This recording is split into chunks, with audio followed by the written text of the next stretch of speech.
성경에서 들어봤을 거예요. 예수님께서 지금 하늘 보좌 우편에, 하나님 우편에 계시다, 이런 얘기를 들어본 적이 있을 겁니다.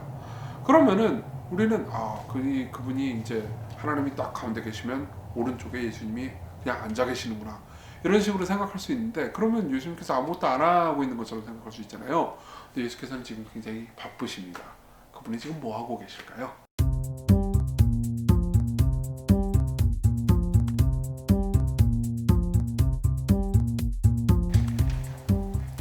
안녕하세요. 뉴시티 교리문답 51문 시작하도록 하겠습니다.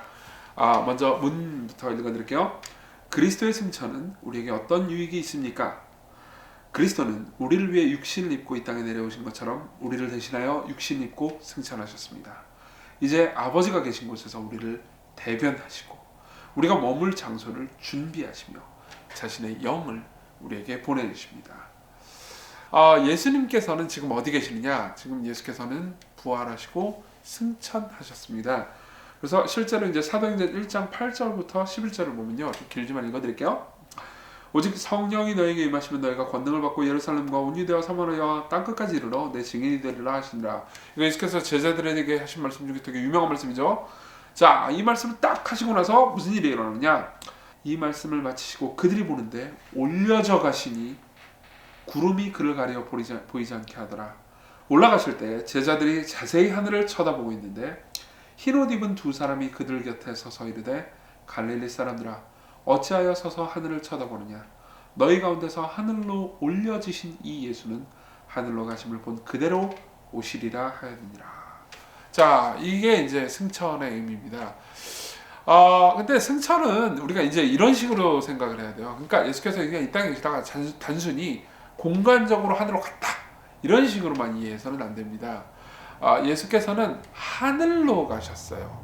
자, 이 말을 우리가 이런 식으로 생각을 해야 됩니다. 예수께서 하늘로 가셨다는 것은 예수님께서 단순히 공간을 옮겼다기보다는 예수님께서 올라가셨다고 보는 거예요. 예를 한번 들어보죠. 자, 우리가 사실 이 이야기는 지난번에 했는데요. 지난번에 했던 예화 다시 한번 얘기를 해드릴까요? 예수께서 승천하셨다는 건 단순히 장소를 옮겼다는 것 이상입니다. 예수께서 그러니까 최고의 자리, 왕의 자리에 오르셨다라는 의미예요. 예를 들면 어떤 사람이 제가 청와대로 갔습니다. 청와대에서 요즘 있어요. 그러면은 그 사람이 장소가 청와대로 옮겼구나, 집이 청와대 안에 있나? 이런 식으로 생각하지 않잖아요. 이 사람이 높은 데로 갔구나, 승진했구나, 영전했구나, 아주 잘 됐구나, 이런 식으로 우리가 이해하잖아요. 마찬가지로 예수께서 승천하셨다는 의미는 그분이 그냥 공간을 이 땅에서 하늘로 옮기셨다라는 말이 아니고요, 그분이 땅과 하늘 모든 것의 왕이 되셨다, 이런 의미입니다. 자, 이거는요 굉장히 우리한테 이게 은혜가 되는 거예요. 왜냐하면 예수님께서는 하나님이시기도 하지만 또 사람이시기도 하시잖아요. 그리고 우리 모든 믿는 자들의 대표시죠. 그러니까 우리 편이란 말이에요. 근데 그분이 하늘에 오르셔서 모든 걸 차지하신 거예요. 예를 한번 들어볼게요. 여러분 생각해 보십시오. 같은 편이 있어요. 내가 다른 나라랑 전쟁을 하고 있습니다. 전쟁을 하고 있는데 우리 편 대장, 우리 편 최고의 장군이 나랑은 다른 전선에서 싸우고 있었어요. 근데 이제 나는 다른 전선에서 다른 곳에서 적들이랑 힘들게 싸우고 있어. 질지도 모른다는 생각이 드는데 갑자기 소식이 들려왔어요. 우리 편의 최고의 장군, 가장 높은 장군이 적군 나라의 수도까지 쳐들어가서 거기 있는 왕을 딱 끝내버리고 죽여버리고 그 다음에 왕좌에 앉으셨습니다. 이 얘기를 딱 우리가 듣는다고 해보세요. 그러면 설령 지금 내가 치르고 있는 바로 앞에 있는 전투 있잖아요. 이 전투가 좀 형세가 불리하고 지는 것처럼 보여도 어떤 생각이 들겠어요? 이제 이겼다, 끝났다, 그죠? 내가 지금 이제 전쟁 끝난 거잖아요, 사실은. 그죠? 왕좌를 차지해 버렸는데, 그렇게 잠시 이 땅에서 지금 내가 여기서 치르는 국지전에 좀 실패한다 하더라도 내가 치르는 전쟁은 절대로 실패하지 않겠죠? 이런 의미예요. 예수 그리스도께서 승천하셔서 좌정하셨다, 하늘 보좌에 계신다, 그죠? 실제로 성경에 보면 이런 표현이 있어요. 요한복음 5장 22절, 아버지께서 아무도 심판하지 않으시고 심판을 다 아들에게 맡기셨다, 그죠? 이 말은 무슨 말이에요? 예수 그리스도께서 최고의 심판의 권한을 드디어 가지셨다라는 의미입니다. 그렇기 때문에 예수님께서는 사탄과 죄에 대한 전쟁에서 완벽하게 승리해서 왕으로 좌정하셨고요.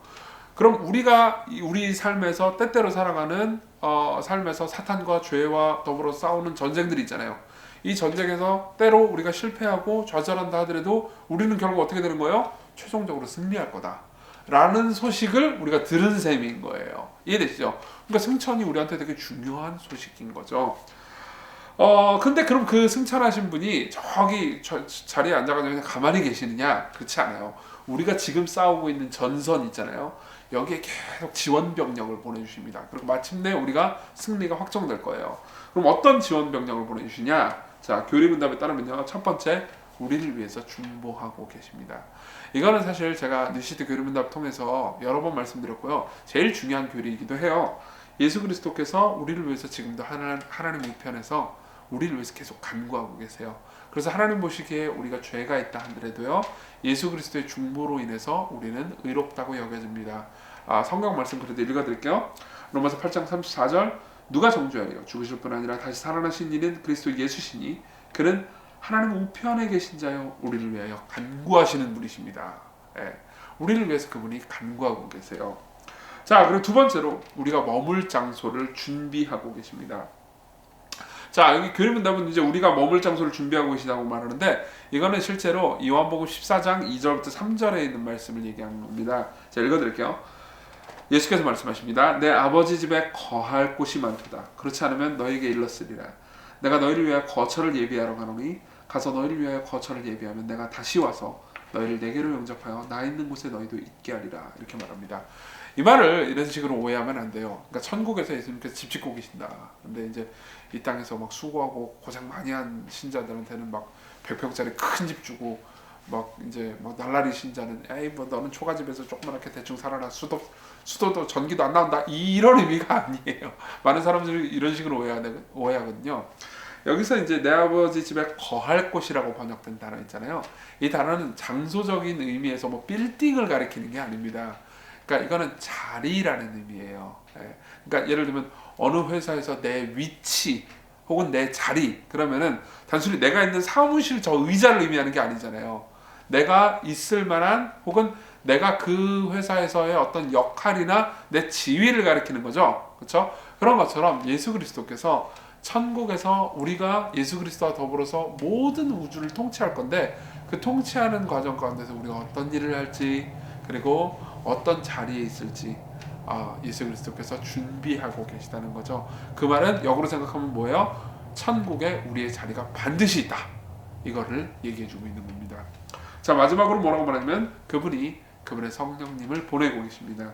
그래서 요한복음 14장 18절은요. 예수께서 이렇게 말씀하십니다. 내가 너희를 고아와 같이 버려두지 아니하고 너에게로 오리라. 많은 사람들이 이 본문을 이런 식으로 생각하거든요. 예수께서 재림하시는 것에 관한 이야기라고 생각하는데 그렇지 않습니다. 쭉 문맥을 따라서 보면은 16장 7절에 보면 이렇게 얘기합니다. 그러나 내가 너에게 실상을 말하노니 내가 떠나가는 것이 너에게 유익이라. 내가 떠나가지 않으면 보혜사가 너에게로 오시지 아니할 것이요 가면 내가 그를 너에게로 보내리니.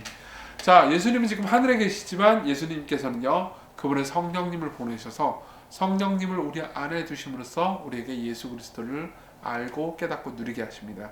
물론 간접적이긴 하지만 그러한 방식으로 예수님께서는 계속해서 우리를 고아와 같이 버려두지 않으시고 우리와 함께하고 계시는 거예요. 그럼으로써 그분이 우리를 인도하시기 때문에 누구도 그분 안에서 우리가 하나님의 사랑을 받을 것을, 그것도 지속적으로 받을 것을 의심할 필요가 없습니다. 우리는 그분의 사랑으로부터 끊어지지 않아요.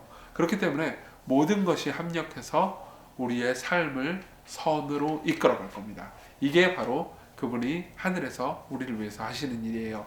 근데 여기에 대해서 이제 한 가지만 좀 예를 들면서 이야기를 좀 마칠게요. 우리의 모든 것이 선이 될 것이다. 그리고 세상에서 모든 벌어지는 일들 있잖아요. 이 벌어지는 일들이 그분이 이 세상에서 다 통치하고 계시는 거기 때문에 우리의 선으로 귀결될 것이다. 이것을 예를 하나 들어서 좀 설명을 해보려고 합니다. 팀 켈러 목사님의 그 책에 보면 이런 이야기가 나와요. 들어보십시오. 오늘 내가 뉴욕시에 있는 이유는 그 도시에서 내 말을 듣고 있는 청중에게 하는 말이다. 한 특정한 신학교 교수가 나로 하여금 장로교 목사가 되도록 설득했기 때문이다. 영국 시민인 그가 하필 그 학기에 가르친 이유는 교원 비자가 발급되었기 때문인데 비자를 받기가 너무 까다로운 미국에 오기를 거의 포기했을 때 국무부의 어떤 사람이 신청 과정을 도와줬다. 그게 가능했던 이유는 당시에 대통령 일가의 일원이 우리 신학교에 다니고 있었기 때문이다. 그 일가가 백악관에 입성한 이유는 전임 대통령이 하야했기 때문이다. 그가 하야했던 이유는 워터게이트 도청 사건 때문이었다. 워터게이트 사건이 발각된 이유는 순전히 잠기지 않는 문 하나가 어느 야간 경비병의 눈에 띄었기 때문이다. 문이 잠겨 있었고 사건이 발생하지 않았고 정권이 바뀌지 않았다면 내가 그 교수에게 배울 일도 결코 없었을 것이다. 이 대목에서 나는 청중에게 묻는다. 리디머 교회가 존재하여 기쁘십니까? 고개를 끄덕이는 그들에게 그렇다면 워터게이트는 당신을 위해 발생했습니다. 라고 답해준다. 재밌지 않습니까? 예, 워터게이트는 뭐 굉장히 이 유명한 미국 사람들이면 다 아는 스캔들이죠. 그 일이 결국은 리디머 교회를 세웠고요. 그러니까 이제 그 일이 결국은 팀케러 목사님이 장로교 목사로 임직받게 됐고, 팀케러 목사님이 장로교 목사로서 뉴욕에서 개척을 하게 됐고, 리디머 교회를 세우게 됐고, 리디머 교회에서 사람들을 만나게 됐죠. 뭐 제 예를 한번 들자면요. 저는 이제 시건교회라는 교회를 섬기고 있잖아요. 근데 제가 이제 예전에 정말 가고 싶은 직장이 있었어요. 근데 이제 그 직장에 가려고 공부도 되게 열심히 하고 막 열심히 노력을 해가지고 결국 이제 면접도 최종 면접까지 갔습니다. 근데 거기서 떨어졌어요. 그래서 너무너무 힘들고 고통스러웠습니다. 그러고 나서 면접이 안 되고 뭐 여차저차 하다가 다른 직장에 가게 되고, 그 다음에 그 직장에 갔기 때문에 만날 사람들을 만나서 이런저런 일들을 하다가 결국은 사람들을 모아서 성경 공부를 하게 되고, 그 성경 공부 모임이 결국 발단이 돼가지고 시건교회가 됐거든요. 그러니까는 이 모든 것들을 아울러 보면은 제가 그때 당시 제가 가고 싶었던 직장에서 떨어진 것은, 그렇죠? 떨어지지 않았으면 저는 시건교회를 세우지 않았겠죠. 그렇죠? 그렇기 때문에 우리 교회도 이제 시건교회가 있어서 참 기쁘다. 시건교회에서 내가 하나님을 잘 만나게 됐고 섬기게 됐다. 그런 분들이 많이 계시거든요. 근데 그분들 입장에서는 그분들의 유익을 위해서 제가 회사에 떨어진 거예요. 무슨 말이냐면요. 이게 좀 지나치게 단순화시켜서 설명하는 건 있죠. 그렇죠? 그렇지만 하나님께서 모든 것을, 예수 그리스도께서 모든 것을 통치하고 계시기 때문에 우리 삶에서 벌어지는 모든 일들이요, 결국은 하나님의 유익을 위해서, 그리고 우리의 유익을 위해서 성취될 것이라는 것을 신뢰해도 좋다는 의미입니다. 네, 지금까지 51문 우리가 봤고요. 다음 주 마지막 문입니다. 52문 보면서 뉴시티 교리 문답을 마치려고 합니다. 다음 주에 뵙겠습니다. 감사합니다.